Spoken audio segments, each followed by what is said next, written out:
홍대 참여연대 우리가 할 수 있는 것들 지금 뭐해 놀때 홍대 참여연대 아직도 회원가입하지 않고 뭐해 놀때 홍대 참여연대 우리가 할 수 있는 것들 지금 뭐해 놀때 홍대 참여연대 아직도 회원가입하지 않고 뭐해 바로 너 바로 너 바로 너 바로 너 당신이 우리의 든든한 배후 0% 0% 0% 0% 우리가 받는 정부 지원 0% 시위꾼 아냐 시민의 파수꾼 유엔이 인정하는 시민단체 파트너 행동하는 시민과 함께하는 권력 감시기구 참여연대 놀땐 홍대 참여연대 우리가 할 수 있는 것들 지금 뭐해 놀땐 홍대 참여연대 아직도 회원가입하지 않고 뭐해 놀땐 홍대 참여연대 우리가 할 수 있는 것들 지금 뭐해 놀땐 홍대 참여연대 아직도 회원가입하지 않고 뭐해.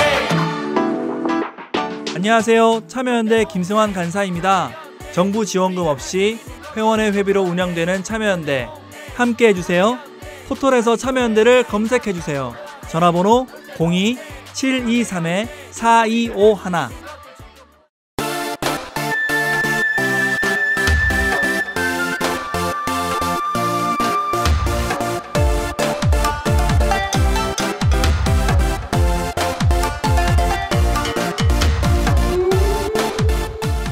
국내 유일의 아시아 전문 팟캐스트 아시아팟.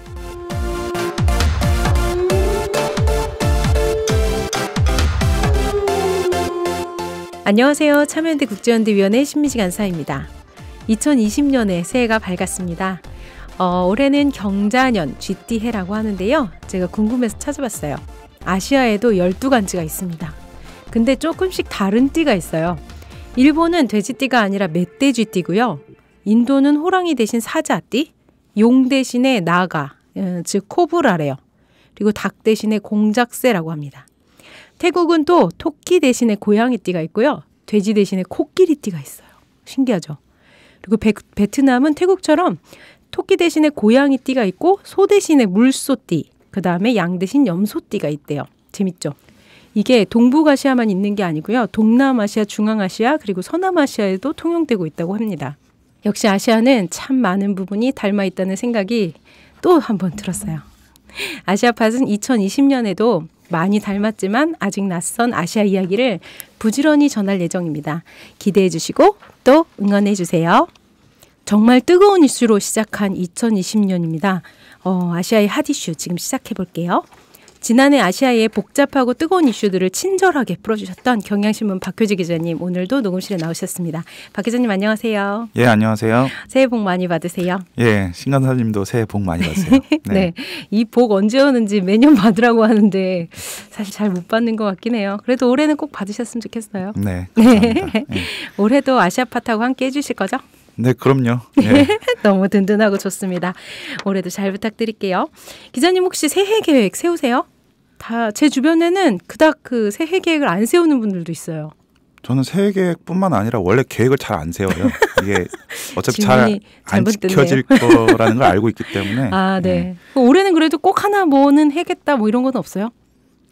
올해 목표라기보다는 항상 이제 아들을 낳고 드는 생각이 내가 정말 건강해야겠구나. 맞아요. 저렇게 많이 먹는데 쟤를 누가 먹여 살리나. 네. 나밖에 없다. 네, 그렇죠. 네, 좋습니다. 건강한 거가 사실 제일 좋은 것 같아요. 그럼요. 건강하기만 하면 뭐든 다 할 수 있잖아요. 그게 생각보다 어렵죠. 네, 네. 어렵죠. 네, 본격적으로 아시아 핫 이슈 시작해 보겠습니다. 새해부터 큰 이슈가 있었어요. 2주 정도밖에 되지 않는 시간 동안에 상황이 계속 변했는데요. 미국이 이란 군부 실세 가셈 솔레이마니를 암살하면서 두 나라가 전면전까지 가는 게 아닌지 걱정했던 게 불과 며칠 전이었던 것 같은데요. 이번엔 또 이란이 우크라이나 여객기를 격추시켰다고 잘못을 인정했습니다.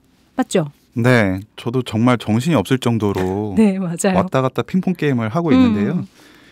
지난 8일이었죠. 이란 정부가 그 8일에 발생한 우크라이나 민항기 추락 사고가 자국 군대가 실수로 네. 적기로 착각을 해서 미사일 사격을 해서 벌어진 일이다. 이렇게 네. 시인을 했어요. 네, 맞아요. 뭐 명확하게 명시하지는 않았지만 아무래도 미군의 보복 공격을 착각해서 그렇게 착각을 해서 대응 사격을 했다는 걸로 보이는데요. 네. 사실 전날까지만 하더라도 미국 그 미사일 격추는 아니다. 네. 미국을 비롯한 서구 국가들의 심리전이다 주장을 했는데 이번에 책임을 인정하게 되면서 궁지에 몰리게 된 거죠. 네, 저희도 이게 진짜 그런 걸까 막 이러면서 되게 의심했는데 우선 인정을 해버리면서 이제 분위기도 많이 바뀌었는데 일단 이 사건의 당시 상황부터 간략하게 설명 부탁드릴게요. 네, 지난 8일 오전 6시 12분 그러니까 한창 새벽일 때였죠. 우크라이나 키예프로 가는 우크라이나 항공 소속 보잉 737-800 여객기가 이란 테헤란 공항을 출발을 했습니다. 네. 그런데 이륙 6분 만에 교신이 끊겼고요. 네. 그리고 회항을 하다가 이제 불길에 휩싸인 채로 6시 22분에 테헤란 남서부 외곽 지역에 추락을 했고요. 네. 승무원 포함해서 탑승자 전원 176명이 목숨을 잃었습니다. 네, 딱 10분 만에 벌어진 일이죠. 12분에 맞습니다. 출발해서. 네. 저도 이 사건을 보면서요. 되게 희한한 타이밍이다. 미사일을 쐈는데 그것도 갑자기 비행기가 격추당했다. 이랬는데 이란은 처음에는 미사일 격추 절대 아니라고 계속 부정했었잖아요. 네, 이란 정부는 주된 입장이 기체 결함이다. 엔진에 불이 났고 단순히 추락한 사고다 이렇게 주장을 했습니다. 그렇게 주장할 수 있는 근거가 그 이전에도 그 해당 기종이 엔진 고장이라든지 맞아요. 날개 균열 사고라든지 이런 게 그 잔사고가 많았어요. 네. 그리고 더군다나 뭐 같은 라인은 아니지만 보잉의 737 맥스 사건은 유명하죠. 맞아요. 뭐 에티오피아, 뭐 인도네시아 이쪽 항공 소속 그 여객기가 추락하면서 뭐 최소 300명 넘게 그 안타깝게 사망을 했었잖아요. 네. 그리고 또 이란 정부가 기체 결함이다 주장을 했을 때 믿을 수밖에 없었던 게 이거는 사실 정황 근거긴 한데 아무리 폭력적인 억압적인 정부라고 하더라도 어떻게 자국민이 타고 있는 민항기를 격추를 하냐. 지금 그럴 상황도 아니잖아요. 더더군다나. 네, 맞아요. 그래서 이란 정부가 그렇게 주장했을 때 좀 저는 그렇게 믿고 싶었어요. 저도 사실. 그랬던 것 같아요. 오히려 진짜 설마? 기체 결함이면. 이랬죠. 네. 그랬는데 근데 이란 정부가 처음부터 이걸 알고 말을 바꾼 거예요? 아니면 나중에 알게 된 거예요? 저는 처음부터 알았을 거라고 생각을 해요. 정말요? 사실 그런 보도가 나오기도 했었고 이 미사일 그 지대공 발사 미사일을 이란 정규군과 그리고 네. 이란 혁명 수비대가 같이 운용을 하는데요. 이란 혁명 수비대 그 군 고위급 관계자가 먼저 그 최고 지도자 그 이란 혁명 수비대를 지휘한 최고 지도자 아야톨라 알리 하메네이에게 사건 직후에 바로 보고를 했다 이런 보도가 있었던 걸로 봐서는 오히려 그런 상황을 알고 있었고 뭔가 좀 상황을 예의주시하면서 그건 외부의 상황이죠. 그런 것들을 보면서 좀 여론전을 하거나 좀 조율을 하려고 했던 게 아닌가 네, 그런 생각이 들어요. 그러면 아니 이거 이렇게 빨리 드러날 거였는데 그걸 거짓말을 그럼 그렇게 해왔다는 거예요? 아무래도 뭐 너 증거 있냐 뭐 이렇게 하는 거죠. 네. 뭐 미국뿐만 아니라 피해국들은 뭐 캐나다 분들이 많이 사망을 하셨는데 맞아요. 그 나라들이 증거를 수집을 하지 못했을 거다 이렇게 판단을 했던 것 같아요. 그래서 오히려 이란이 심리전을 벌이려고 했던 게 아닌가. 어떤 심리전이에요? 이란 같은 경우에는 그 다른 나라의 약점들을 너무나 잘 알고 있습니다. 미국 같은 경우에는 그 이번에 그 사고가 난 기종이 미국 보잉사의 네, 맞아요. 그 비행기였잖아요. 만약에 이란이 그 블랙박스 정보라든지 아니면 사고 현장에 접근할 수 있는 권한을 막아버리고 그냥 기체 결함이다 주장을 해버리면 더더군다나 제가 앞서 설명드린 대로 보잉은 사고가 잦았던 기종이니까 그렇게 되면 보잉의 어떤 가치도 떨어지게 되고 네. 보잉이 사실 미국 전체를 대변하는 그냥 미국의 대표적인 항공산업체죠. 그렇게 되면은 미국 전반적인 산업 그 이익이 떨어질 수도 있다. 그런 우려도 있었던 것 같고요. 그리고 캐나다는 뭐 말할 필요가 없죠. 최근에 정정돼서 57명이 숨졌다고 했는데 네. 처음에는 뭐 63명까지가 네, 엄청 많이 얘기가 됐었고 캐나다 입장에서는 답답했던 게 2012년도에 그 이란의 핵 개발 위협 그리고 이란의 반인권적인 행태 이런 문제들을 제기를 하면서 단교를 했었거든요. 그러면서 공관들도 다 철수를 했고 그런 상황에서 이란에 들어가기가 좀 힘들었던 거죠. 이란에서 마찬가지로 미국한테 했던 것처럼 막아버리면 어떤 그렇게 많은 자국민이 숨졌는데 진상도 규명하지 못하는 무능한 정부가 될 수가 있는 거죠. 이런 상황에서 어쨌든 이란이 인정을 했는데 뭔가 확실한 증거가 있었으니까 아마도 어쩔 수 없이 인정했겠죠. 그렇죠. 이제 더 이상 발뺌을 할 발뺌할 수 수가 없는 상황에 이르렀기 때문인데요. 네네. 아마도 진짜 증거로 확인이 됐을 것 같은데 그 이란이 책임을 인정하기 전날에 뉴욕타임스가 자신들이 입수한 동영상이라면서 네. 공개한 영상을 보면 네, 저도 봤어요. 네, 저도 봤는데 그거는 미사일 격추라고밖에 생각할 수밖에 없는 영상이었어요. 사실 그 항공기 왼쪽에서부터 섬광 같은 네. 것이 날아들고 기체에 이제 부딪히면서 폭발이 났고 네. 그건 미사일 격추로 볼 수밖에 그쵸. 없다. 네. 이런 뭐 네티즌 사이드에서도 뭐 그런 말이 많이 나왔었고 사실 그 전부터 이미 미국 정보 당국이 많은 정보를 수집하지 않았을까 그런 생각이 들어요. 그래서 트럼프 대통령 같은 경우도 전날 그 백악관에서 기자들한테 누군가 실수를 했을 것 같다, 했던 것 같다. 그리고 누군가는 뭐 기체 결함이라고 얘기를 하는데 에이 그건 아니다 이렇게까지 얘기를 했어요. 그렇게까지 확언을 하는 거를 보면은 정보 당국에 어떤 첩보가 있지 않았을까.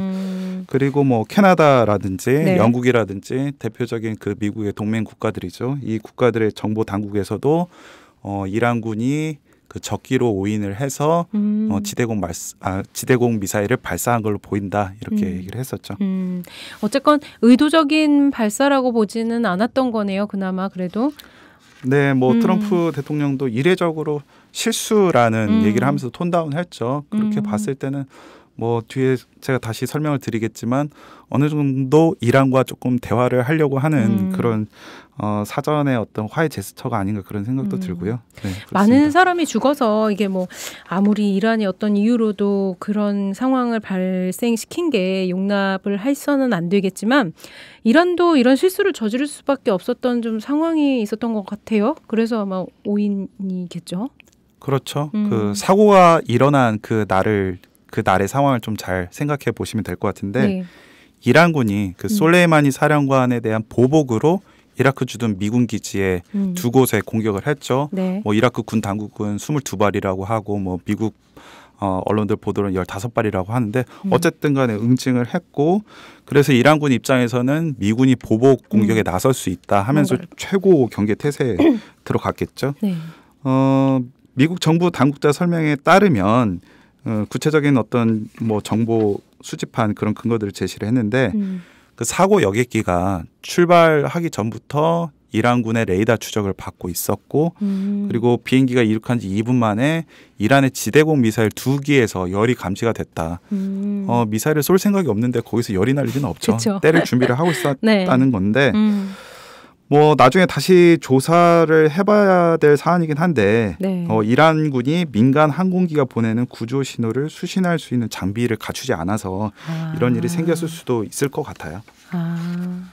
그렇구나. 그래서 아마도 그 비행기가 민간 항공기가 아니라고 이제 굉장히 긴장하고 있는 상태에서 적의 공격이다라고 생각했을 수도 있다 이 말씀이신 네, 거죠? 그렇죠. 이게 역사의 아이러니라고 늘 사람들은 말하는데 과거에도 비슷한 상황에서 이제 미군 공격을 받아서 많은 사람들이 죽은 적이 있잖아요. 네, 1988년 7월 그러니까 이란하고 이라크 사이의 전쟁이 거의 막바지의 단계였어요. 바로 다음 달에 그 전쟁이 끝났기 때문에 그런데 이란 쪽에서 이제 UAE 두바이로 들어가는 전기 그 민항기 여객기가 그 미국군의 그 미사일 발사로 인해서 격추가 됐었죠. 네. 뭐 지금하고 완전히 거꾸로 된 상황이죠. 가해자가 미국인 상황인데 네, 네. 그때 제가 앞서 설명드린 그 이란군의 어떤 좀 시설 미비의 그 문제일 수도 있을 거라고 생각이 드는 게 미군이 그 당시에 주장했던 게 우리는 아무리 그 경고 신호를 보냈어도 그 회신이 돌아오지 않았다. 그런데 이제 국제 민간 항공기구 같은 이런 국제기구들에서는 미군이 그 민간 항공기가 보내는 신호를 받아들이는 수신호 장치가 없었다. 못 잡은 거다. 그렇죠. 그 미국의 잘못도 있다. 장비 부족으로 네. 벌어진 참사다 이렇게 얘기를 했는데 그때 약간 저는 좀 미국이 아쉬웠던 부분이 끝까지 약간 좀 이란 정부에도 책임이 있다는 식으로 얘기를 했거든요. 왜 그렇게 아무리 뭐 전쟁의 막바지라고는 하지만 위험한 그런 시기에 민항기를 띄우냐. 그렇죠. 그리고 우리는 할 만큼 했다. 뭐 이런 식으로. 네. 그렇기 때문에 저는 이번에 또 이란이 좀 미국 같은 태도를 똑같이 보일 수 있는 거잖아요. 아. 그러면 더 큰 비난에 직면했을 그쵸. 거고 그래서 좀 빨리 시인을 한 게 아닌가 그런 생각이 들어요. 이제 거꾸로 결국에는 이 이란 사람들이 죽게 된 거잖아요. 이란 내부 여론이 지금 계속 안 좋다는 소식이 전해지는데 어때요? 그렇죠. 뭐 그 이란 그 하산 로하니 대통령이 그 이 미국이 그 이란 민항기를 격추했던 거에 대해서 비난을 했었잖아요. 네. 뭐 트럼프 대통령이 뭐 앞서 뭐 그 주 이란 대사관에 인질로 잡혀 있었던 52명의 숫자를 언급하면서 뭐 이 이란에 그만큼 그 장소에 뭐 타격을 할 거다 그렇게 위협을 했을 때 로하니 대통령이 290이라는 숫자도 기억해라. 이게 그 미군이 쏘아서 격추당했을 때 희생된 사람들의 숫자랑 똑같았었거든요. 네.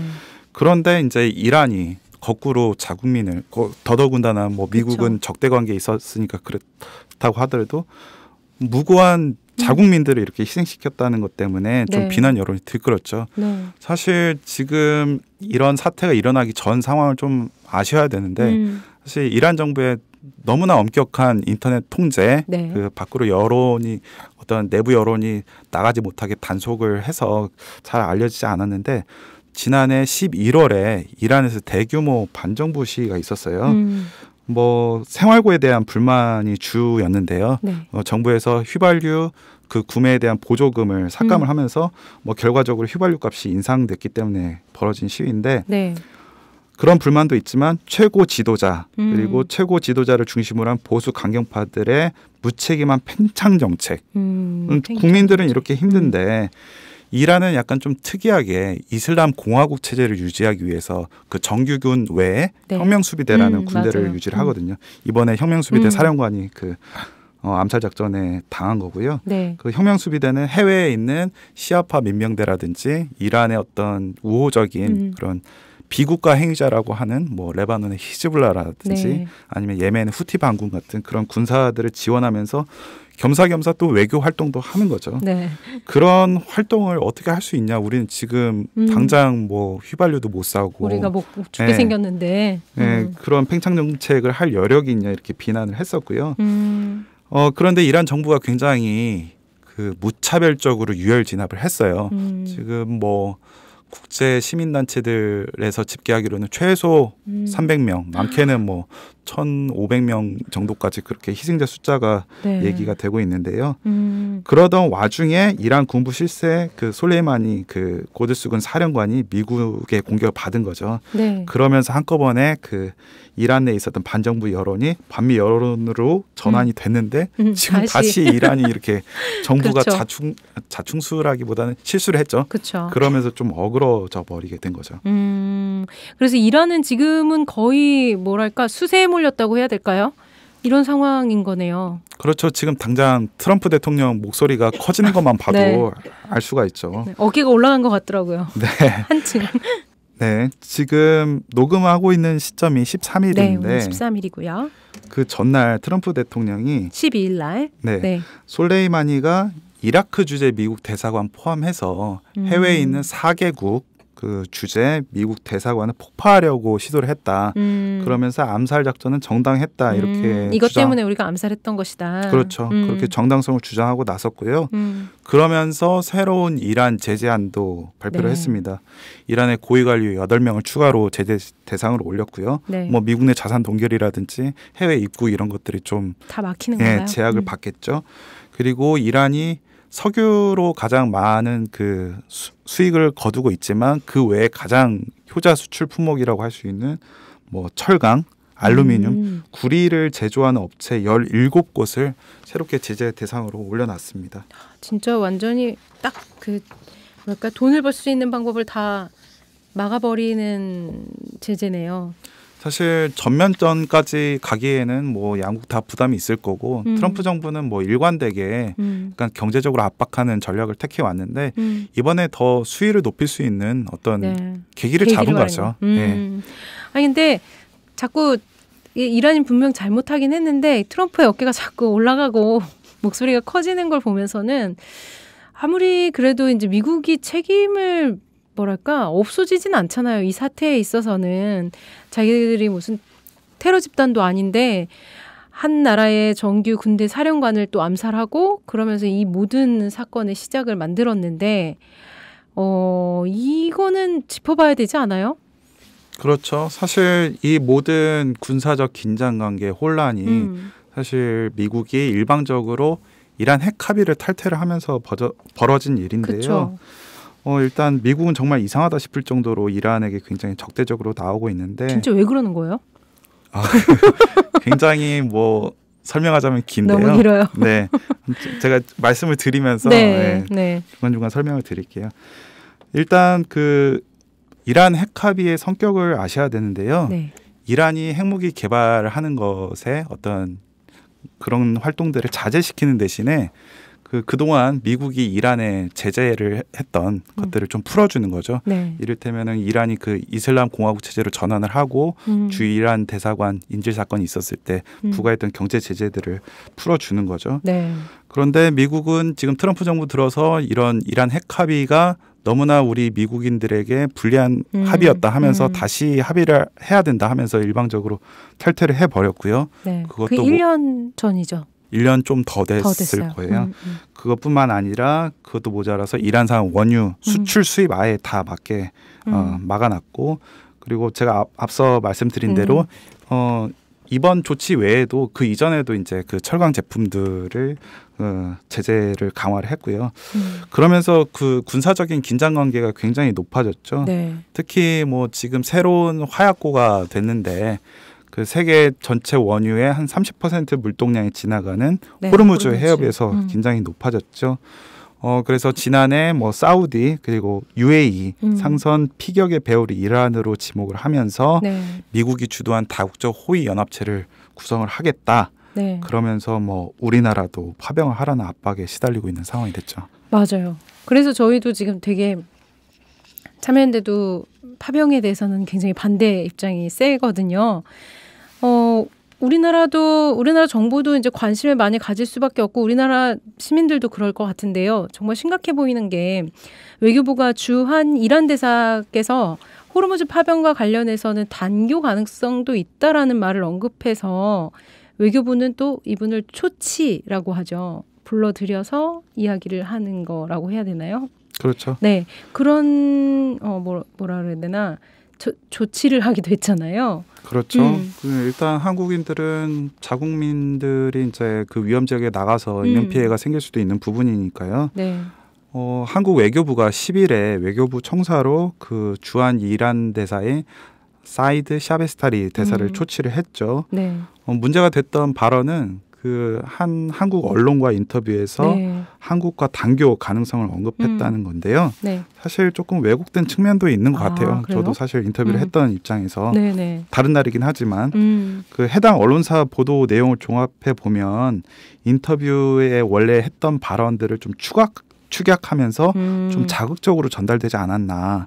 대사도 그런 부분을 설명을 했고요. 네. 당시에 어떻게 질문이 나갔냐면 한국이 파병할 경우에 그 단교에도 영향을 줄 수 있냐 이렇게 물었고 기자가 먼저 물은 거예요? 그렇죠. 단교에 대해서? 그래서 대사의 풀 워딩은 단교까지는 내가 결정할 사안은 아니다. 그렇지만 분명히 영향을 줄 수 있다라고 실제로 답변한 걸로 아는데 실제로 지면에 나갈 때는 왜 그게 축약됐는지는 모르겠지만 그 내가 결정할 사안이 아니다. 어떻게 보면 개인적인 의견일 수도 있는 부분이죠. 그게 그쵸. 쏙 빠지면서 분명히 영향을 줄 수 있다. 단교에 네. 영향을 줄 수 있다. 이런 워딩만 나가서 이란 정부의 공식 입장이 단교까지 생각하는 걸로 이렇게 나가서 좀 문제가 된 거죠. 네, 저도 그런 줄 알고 있었거든요.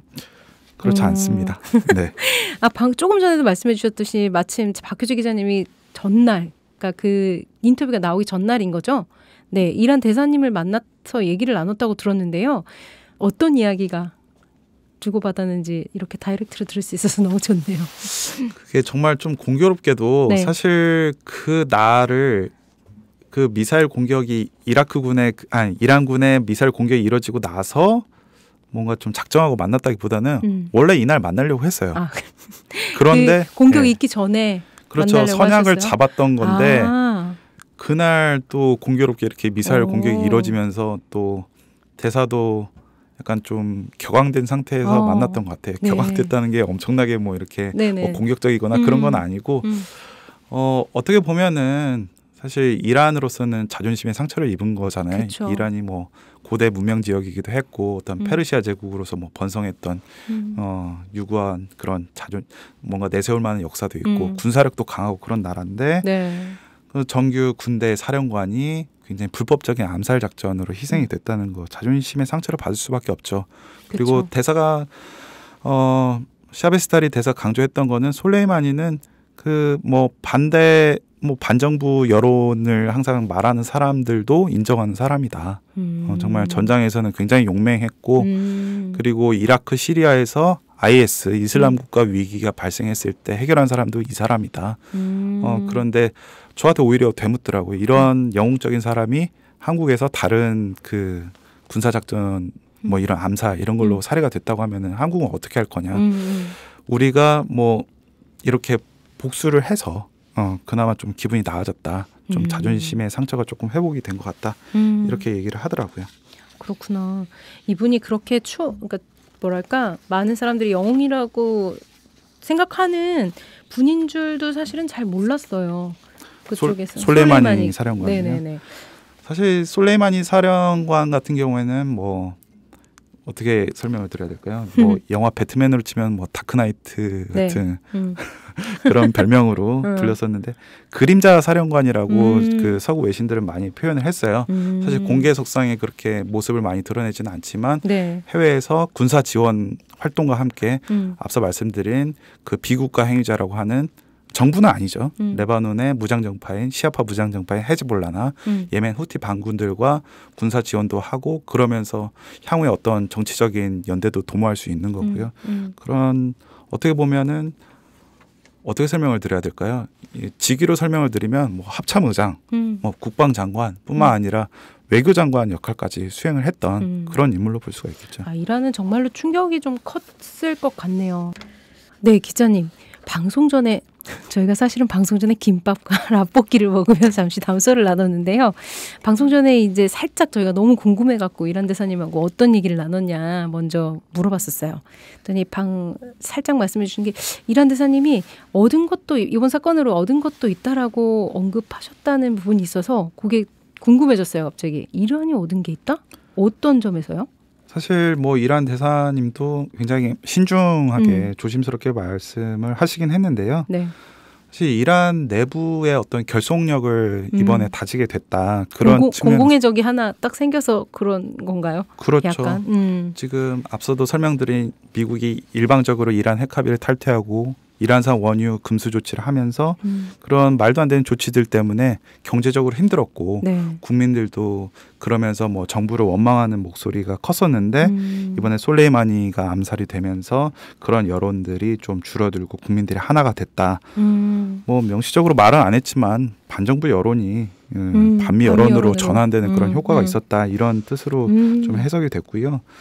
둘째로는 또 이란뿐만 아니라 지금 이라크 내에서도 이란에 반대하는 목소리가 좀 커지고 있거든요. 네. 근데 그것도 사그라들었다. 미국이 지금 이라크 땅에서 군사 작전을 벌이면서 솔레이마니가 사망을 하게 된 거잖아요. 네. 이라크 바그다드 국제공항에서 벌어진 네. 일인데 그 당시에 솔레이마니만 사망한 게 아닙니다. 사실 좀 맞아요. 많이 부각이 안 됐었는데 이라크의 시아파 민병대 부사령관까지 살해가 됐어요. 네. 그러면서 반미 여론이 높아졌고 이라크 국민들과 이란이 하나가 됐다 이렇게 얘기를 했습니다. 진짜 공동의 적을 하나 생겨서 같이 약간 뭉친 거라고 해야 되겠네요. 네, 그렇죠. 근데 갑자기 궁금한 게요. 이란은 이라크랑 전쟁까지 벌였던 나라잖아요. 근데 주한 이란 대사님은 왜 이라크 여론까지 이렇게 신경을 쓰시나요? 사실 미국이 2003년도에 그 이라크를 침공한 이후에 좀 상황이 많이 바뀌었어요. 그 사담 후세인 같은 경우에는 이슬람을 그렇게 내세우지는 않았고요. 세속주의적인 성향이 강했고 이라크 주민들 대다수는 시아파가 더 많습니다. 뭐 중동 지역에 있는 국가들 중에서도 시아파가 많은 나라가 더 다수인 나라가 이라크 그리고 이란 두 나라뿐이에요. 네. 뭐 시리아 같은 경우에는 정부가 그냥 시아파인 거지 거의 대부분 수니파가 다수거든요. 근데 사담 후세인 같은 경우에는 세속주의의 국민들 그 소수 종파인 그 수니파였고요. 그런데 이 미국이 이 사담 후세인 정권을 축출하고 난 다음에 권력 분점 체제로 가요. 왜냐하면은 미국 같은 경우에는 그 다양한 종파들 간의 어떤 그 권력 다툼으로 인해서 뭔가 네. 좀 불안정해지고 친미 여론이 갑자기 사그라드는 거를 좀 우려를 했던 거죠. 그러면서 서로 견제하게끔 하려고 권력 분념 체제를 세우는데요. 이를테면 그 순위파, 제가 아까 말씀드린 소수이지만 그동안 정권 잡고 있었던 순위파 같은 경우에는 의회 권력을 잡는 거고, 실권은 시아파가 잡게 된 거죠. 그렇게 하고 또 이제 그 외에 쿠르드족 같은 경우에는 대통령 대외적인 활동을 하는 그 대통령 그 권력을 준 거고요. 나눠 주셨네요. 그렇죠. 그러면서 이제 결과적으로 가장 센 권력을 시아파가 잡게 된 건데, 그러면서 시아파 입김이 세졌고, 이란은 이제 같은 종파인 이라크의 시아파 그 정치권 엘리트들을 지원을 하면서 거의 혈맹 수준이 됐다, 이렇게 보시면 될 것 같고요. 네. 그런데 이라크에서 최근에 그 반이란 정서를 확인한 겁니다. 네. 지난해 10월부터 그 반정부 시위가 바그다드를 중심으로 일어났는데요. 생활고가 가장 큰 원인이었지만 그 시위대들의 요구 사항 중에 IS와의 전쟁이 끝났는데도 전후 복구 작업이 너무 더디다. 거기에는 그 관료들의 부정부패가 있다. 그리고 그 무능하고 부패한 관료들을 이란이 지원을 한다.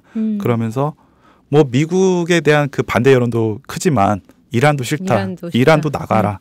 뭐 이런 목소리가 나왔었던 거죠. 그럼 이란 입장에서는 이라크에서 자기들이 이제 빠지거나 영향력을 잃기가 싫은데 반이란 여론이 커졌으니까 좀 당황했었을 거고. 그렇죠. 근데 미국이 이라크에서 솔레이마니 암살 작전을 벌이다가 이라크 군인도 살해하고 반미 여론도 높아졌으니까 이런 면에서는 얻은 게 있다라고 그렇죠. 볼 수 있는 거네요. 그냥 쉽게 말해서 한마디로 반미로 대동단결.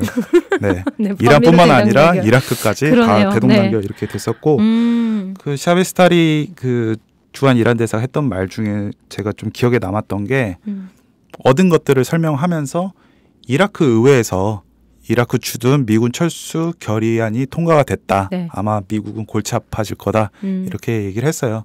사실 제가 그 이전에 이라크에서 머물렀던 뭐 외교관이나 이런 분들을 만나봐도 네. 사실 이라크는 반미 여론이 굉장히 강해요. 예, 근데 이번 사건이 터지면서 이라크 군인을 살해하는 일이 터지면서 더 강해진 거죠. 그러면서 이제 이란에서는 그렇지 않아도 영향력이 높았었는데 회심의 미소를 짓게 되는 그런 사건이 된 거죠. 솔레마니 암살. 그러네요. 그리고 이라크 시아파 민병대 그 사령관 암살이 그런 계기를 준 거죠. 네, 참 복잡한 상황이 계속 펼쳐지고 있는 것 같아요. 근데 우리나라 입장에서는 좀 난처한 게요. 미국에서는 호르무즈 해협을 파병하라고 하는데 그러면 우리 군대가 이란으로부터 위협을 또 받을 수도 있는 거잖아요. 너무 그렇죠. 걱정되는 부분이 많거든요. 뭐 미국이나 이란이나 서로 전면전으로 가게 되면 루즈 게임이기 때문에 네. 전면전까지는 가지 않을 거예요. 너무 안심이 되는 말 중에 하나네요. 제가 뭐 전면전으로 가지 확답은 않을 못 것이다. 드리겠지만 만약에 전쟁이 네. 벌어질 수도 있기 때문에 그거는 정말 제대로 된 판단력이 없는 지도자들이 있을 네. 때나 벌어지는 일이라고 생각을 하고요. 그런 일은 없겠지만 그래도 호르무즈 해협에서 뭐 이란 지원 세력대 아니면 아니면은 미국 지원 세력들 간의 어떤 좀 교전까지 갈지는 모르겠지만 어쨌든 간에 군사적 긴장이 완전히 사라진 건 아니고요. 그쵸. 그런 위협이 사라진 건 아니고요.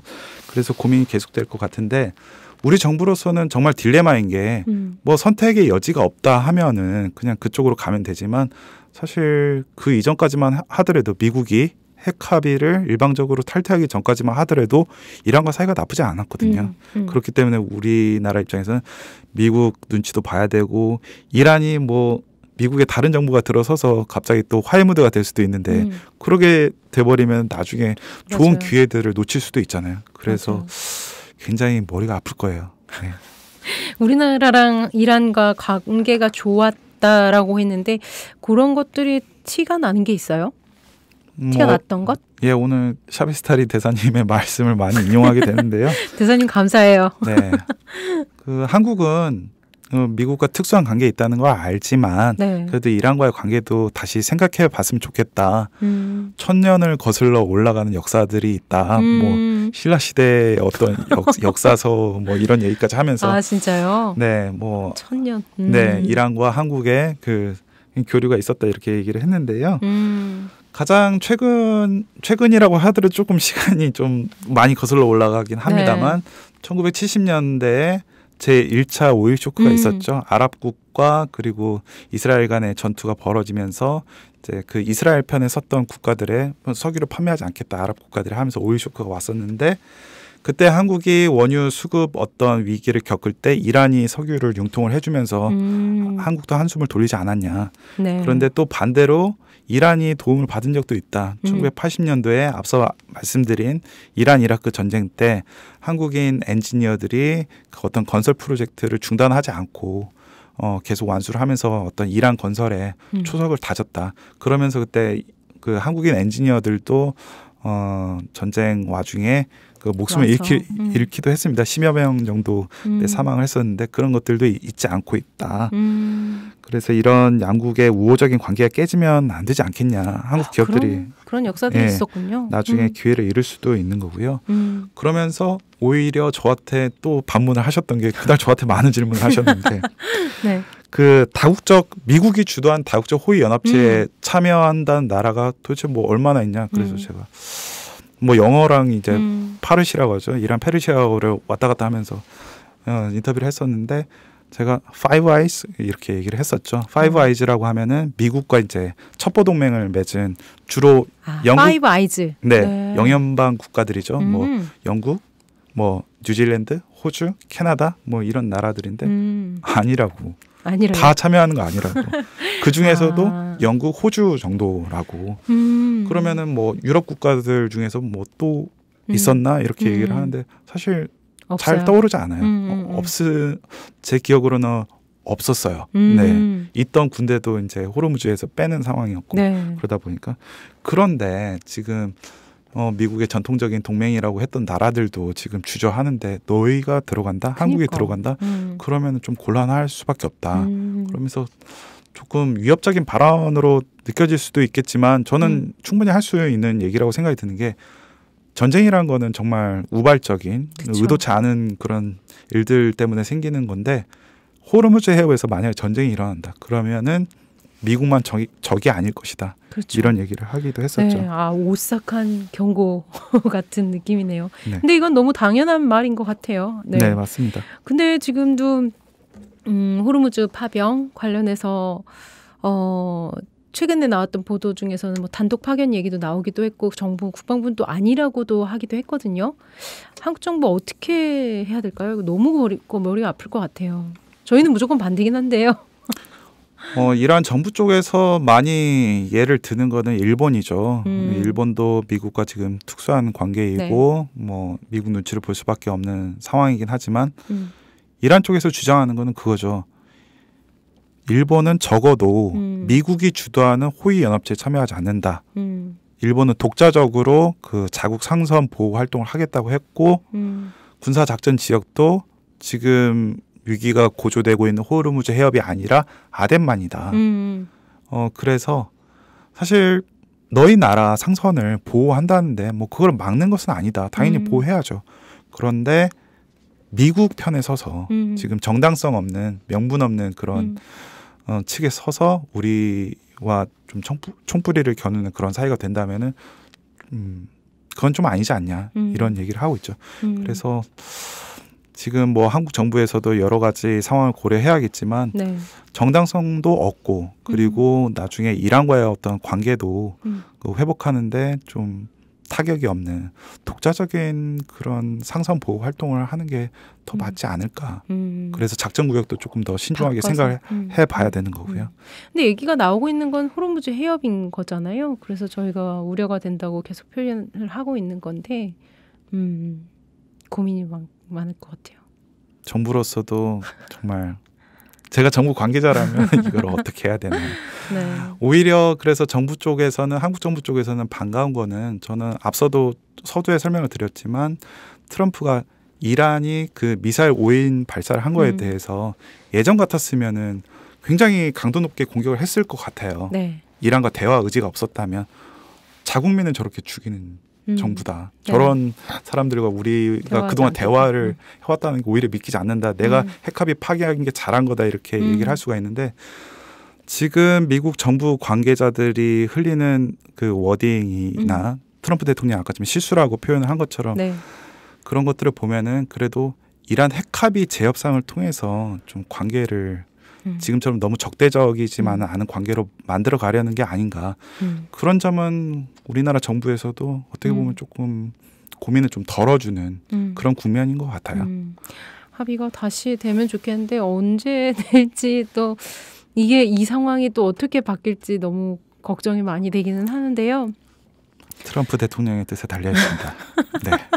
저는 사실 이 사건들 보면서도 또 한편으로 든 생각은 제가 뭐 준비를 따로 사전에 하진 않았는데 북한하고의 우리 미국하고 핵합의 같은 거 있잖아요.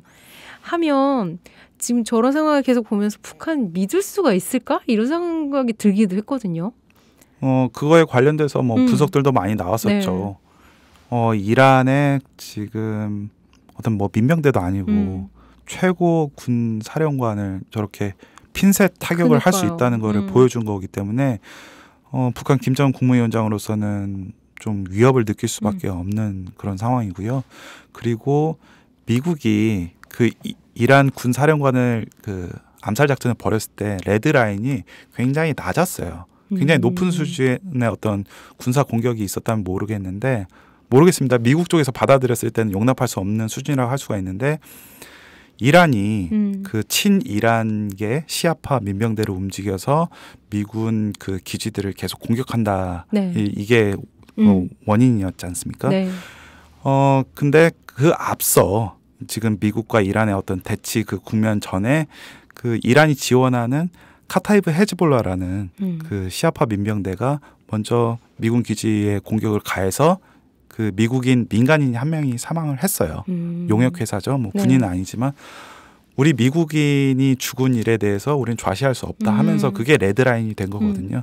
뭐 돌아가신 분한테는 뭐 해서는 안 될 이야기이긴 하지만 사실 그게 레드라인이다 이렇게 생각을 하면은 북한은 사실 레드라인을 어느 정도 머릿속으로 그리면서 미국과 밀고 당기기를 해야 되는데 그쵸. 적어가지고 저렇게 세게 나간다? 그러니까. 그러면은 북한 쪽에서 내밀 수 있는 카드는 줄어들 수밖에 없는 거죠. 네.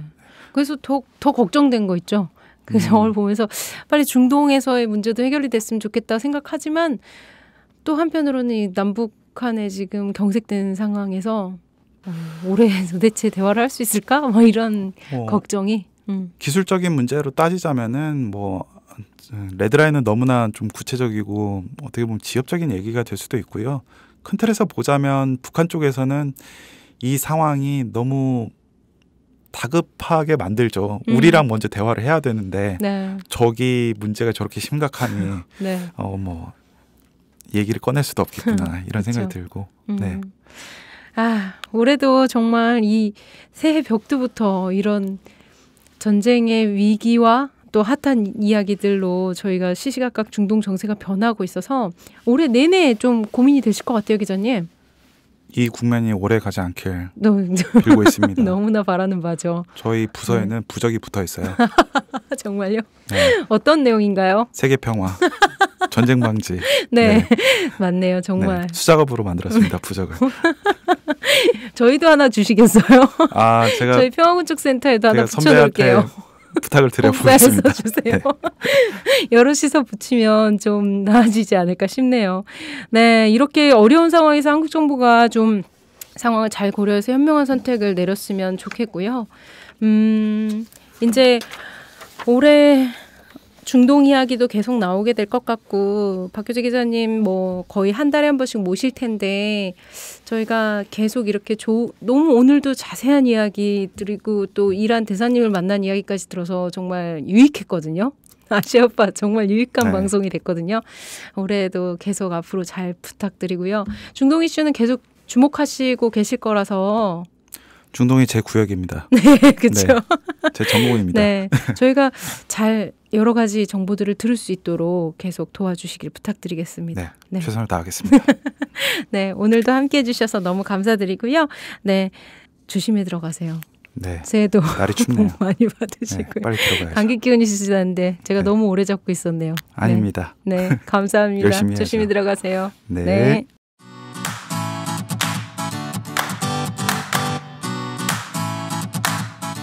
참여연대가 제작하는 책 이야기 팟캐스트 책사이다와 국내 유일의 아시아 전문 팟캐스트 아시아팟.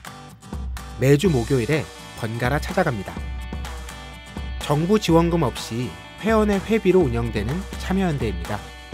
청취자 여러분, 참여연대 회원이 되어주세요. 포털 사이트에서 참여연대를 검색하시거나 참여연대로 전화 주시면 됩니다. 전화번호는 02-723-4251 02-723-4251입니다.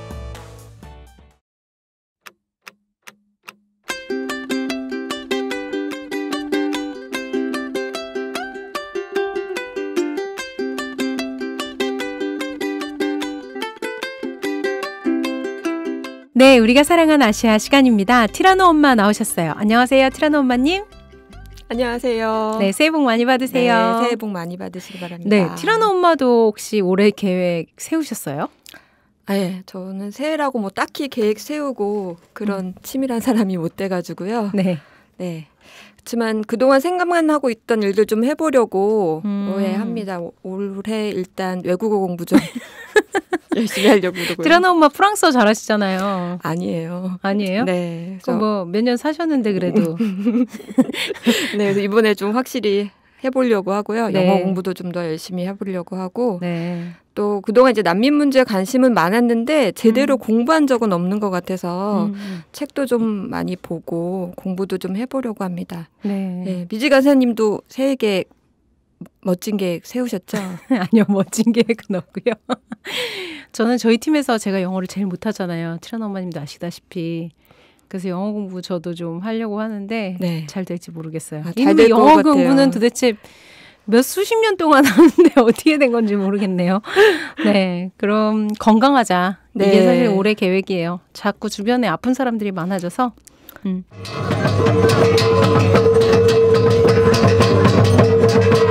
네, 티라노 엄마 지난해 말에 로힝야 난민 캠프 다녀오셨죠? 네네. 어땠는지 좀 소개해 주세요. 네, 제가 지난해 12월 6일부터 14일까지 7박 9일 일정으로 방글라데시 콕스바자르에 있는 로힝야 난민 캠프 다녀왔고요. 네.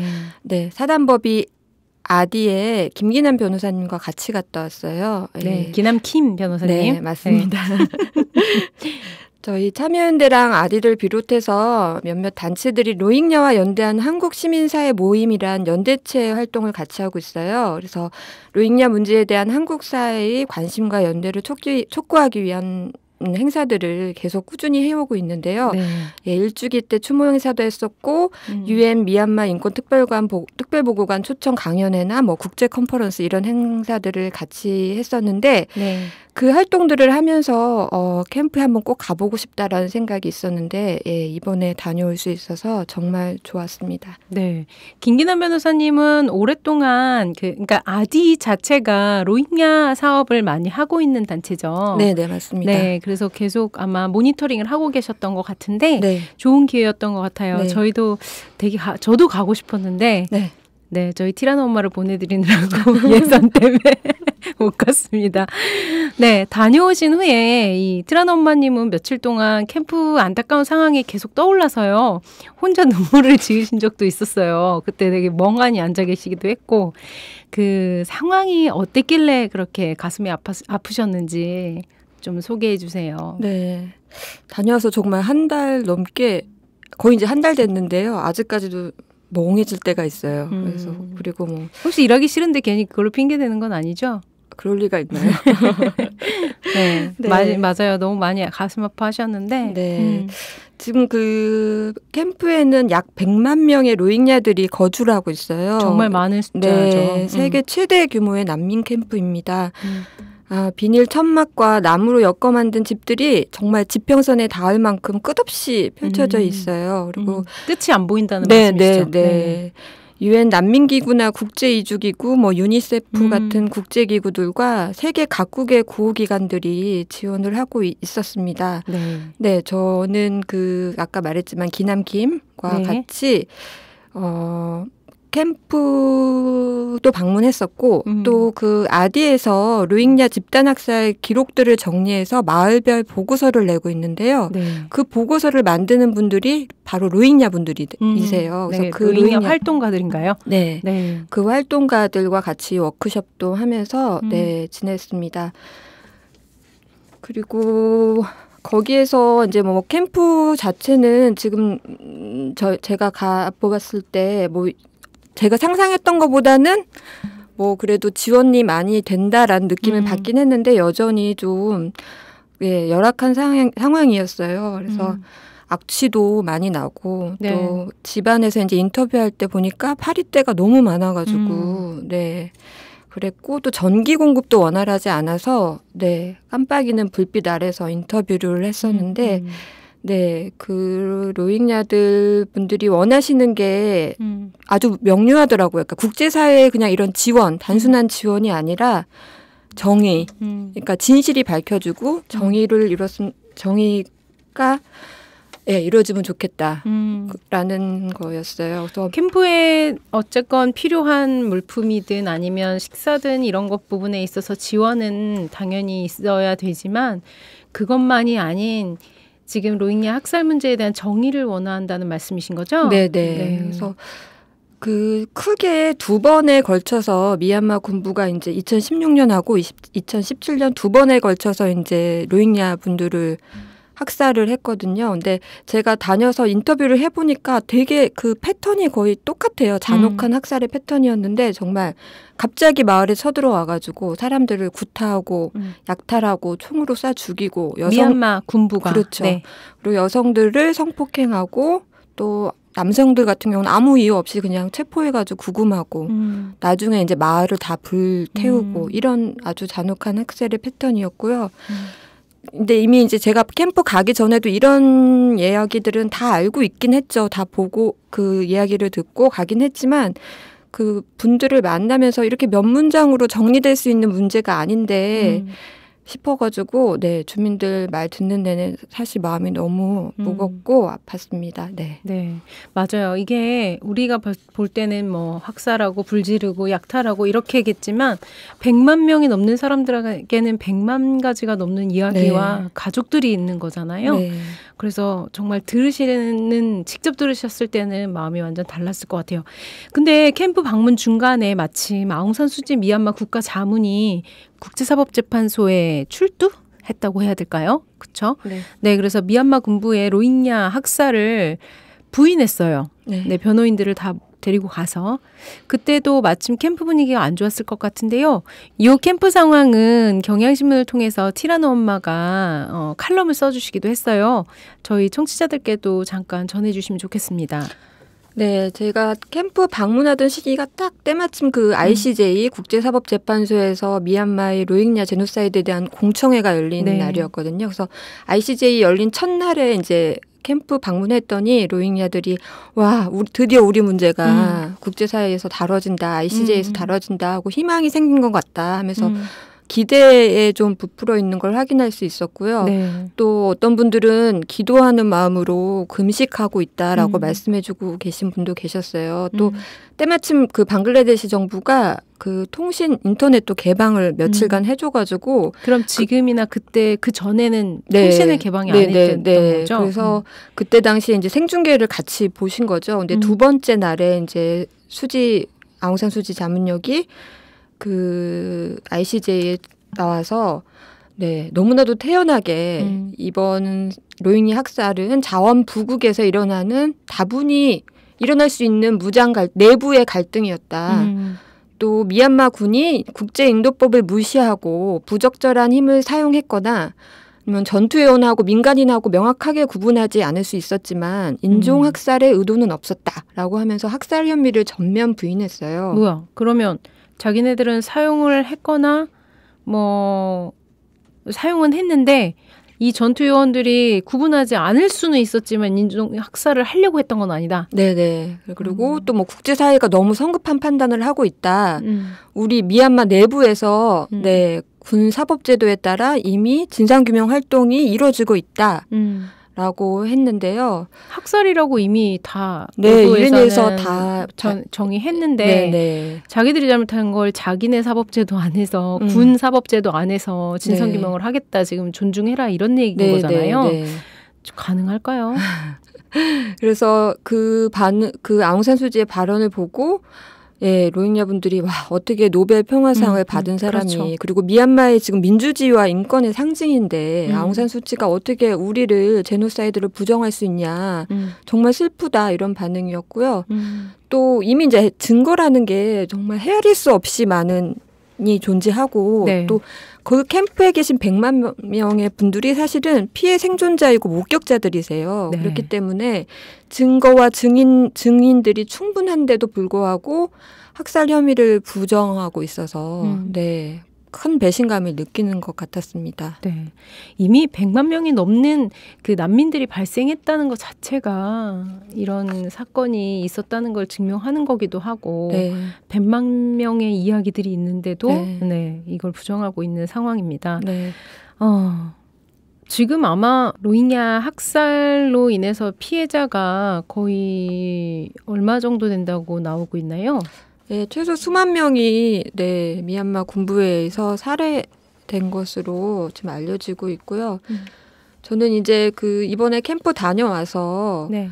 예, 이분들에 대한 이 학살에 대한 증거들이나 지금 증언하시는 분들의 목소리가 또 세월이 지나면 사라질지도 모르겠다라는 생각이 들어서 되게 조급한 마음이 들더라고요. 그래서 아디에서 이제 마을별로 학살에 관한 보고서를 쓰고 있는데 정말 의미 있는 작업이다라는 생각을 많이 했고요. 사실 아디에서 쓴 보고서를 그 ICJ 그 변호인단에게 제출도 했어요. 아디에서 너무 홍보를 안 하셔가지고 그러는데 저희가 지금 아디 홍보해드리고 있는 중이에요. 제가 또 네, 그래서 한국에서 이렇게 할 수 있는 일들이 많지는 않은데 저희 이제 그 모임 차원에서 네, 최선을 다해보려고 마음을 먹고 왔고요. 네, 향후 계획도 지금 있으시죠? 네, 저희 캠프 방문 보고회 형식으로 2월 3일에 저녁에 이제 7시 참여연대 1층 카페 통인에서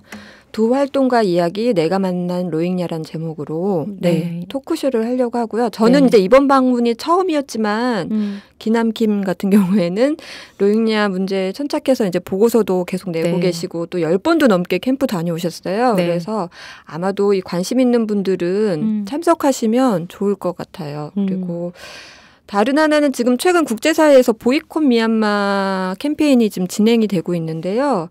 저희 그 로힝야와 연대하는 한국시민사회 모임에서는 뭐 전체 미얀마는 아니지만 사실은 이 학살이 일어났던 라카인주에 대한 투자는 신중해야 된다는 생각을 하고 있어요. 그래서 이 부분에 대한 모니터링을 계속 진행하려고 하고요. 네.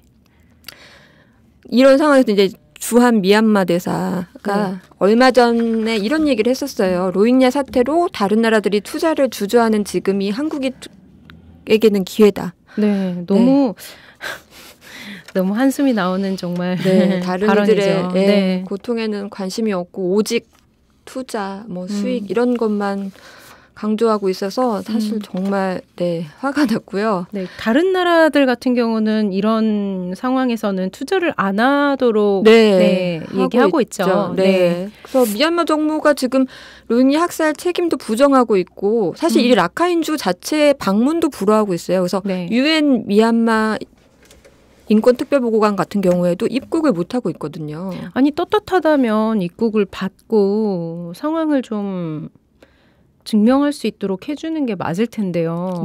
그걸 아예 지금 막고 있는 상태라는 거잖아요. 그런데 한국 정부는 그 지역에 대한 투자를 독려하고 있는 거죠. 이게 사실은 정부가 계속 신남방 정책, 뭐 사람, 평화, 상생, 번영 이런 거 강조하고 있긴 한데 이게 맞는 걸까라는 생각을 하게 돼요. 그래서 지금 한국 정부가 해야 할 일은 투자 독려가 아니라 미얀마 정부의 학살의 책임을 묻고 또 유엔이나 국제사회와 협력해서 이 로힝야 난민 사태 해결을 위해서 구체적이고 적극적으로 개입을 해야 되는 게 아닐까라는 생각을 하게 됩니다. 네, 저는 이런 거 들을 때마다 사실 반추하게 되는데요. 우리도 그 일본 식민지 시대에 대한 아픔이 아직까지도 지금 수십 년이 지났는데도 네. 제대로 치유가 되지 못하고 있잖아요. 그 부분에 대해서 우리가 이 상황이었다면 우리는 어땠을까라는 생각이 들어요. 너무 네. 억울하기도 하고 너무 뭐랄까 배신감 같은 것도 많이 느낄 것 같고 국제사회가 많이 힘을 보아줬으면 좋겠다라는 생각을 할 것 같아서 네, 2월 3일 저녁 7시에 참여연대 1층 카페통인에서요. 두 활동가 이야기 내가 만난 로힝야 토크쇼를 하니까요. 로힝야 문제에 대해서 관심이 많으신 분들은 꼭 한번 참석해서 캠프 상황에 대해서도 좀 들어봐 주시고 또한 한국 시민사회가 앞으로 어떻게 하면 좋을지에 대해서 고민을 같이 해주시면 좋겠습니다. 네. इनकलाब वो इनकलाब जिंदाबाद जिंदाबाद जिंदाबाद जिंदाबाद हिंदुस्तान जिंदाबाद जिंदाबाद 네, 지금 듣고 계신 것은 지난 1월 5일 광화문 광장에서 있었던 인도 시민권법 반대 기자회견에서 제한 인도인 공동체가 구호를 외치는 소리입니다. 사실 저는 무슨 말인지 잘 못 알아듣겠지만 구호라고 하니까 저희가 생각하는 그 구호일 것 같아요. 뭐예요? 티라노마님? 네. 지금 인도는 시민권법 개정안 관련해서 시위가 계속되고 있고요. 지금 시민권법이 있는데 네. 개정을 하겠다는 거고요. 이미 개정안은 통과가 됐어요. CAA에서 시티즌십 어멘드먼트 액트라고 해서 네, 개정안의 주요 내용은 2014년 12월 31일 이전에 인도로 유입된 인접 3개국, 방글라데시, 파키스탄, 아프가니스탄 출신의 6개 종교, 네. 힌두교, 시크교, 불교, 자이나교, 파시교, 기독교, 전 잘 모르는 종교들인데요. 네. 맞네요.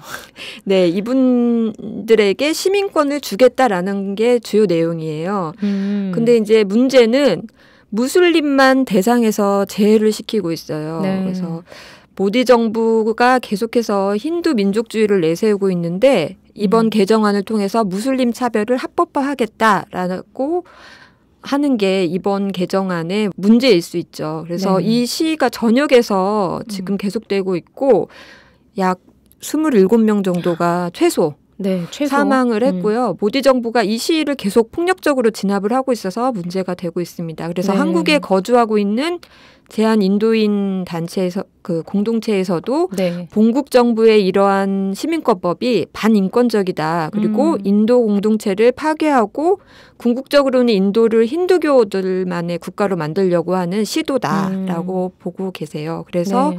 아까 들으셨던 구호도 시민권법 개정안을 철회하라라는 내용입니다.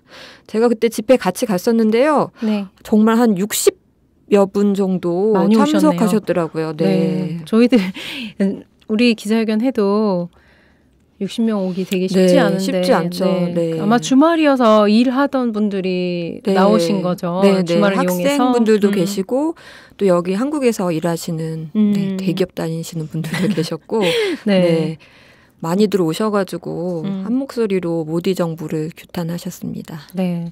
예전에도 한번 이 문제에 대해서 짚었던 적이 있었던 것 같은데요.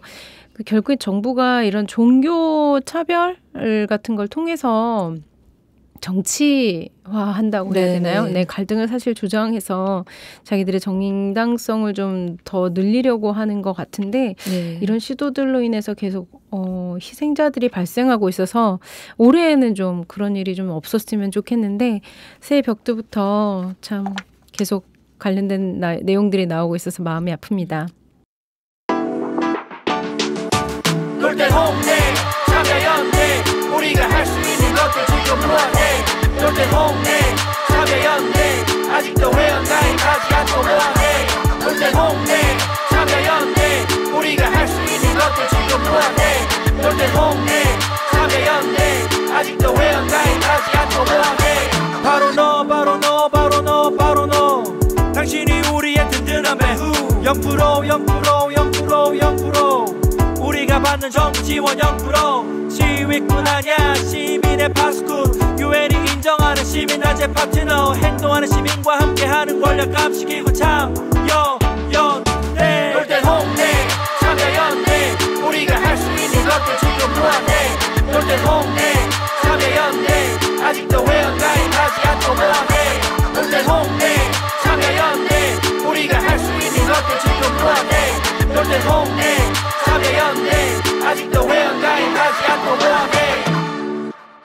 네, 오늘 우리가 사랑한 아시아는 여기까지입니다. 2020년 새해에도 아시아팟은 아시아 국가들의 다양한 모습을 전할 예정이에요. 또한 아시아 곳곳에서 일어나고 있는 소식들을 조금 더 깊이 들여다보고 고민하려고 합니다. 아시아팟을 사랑해주시는 청취자들께서도 아시아팟을 더 많은 사람들이 들을 수 있도록 주변 사람들에게 추천해 주시길 부탁드리겠습니다. 저도 조금 더 재밌는 방송이 되도록 노력하겠습니다. 들어주셔서 감사합니다. 그럼 또 아시아!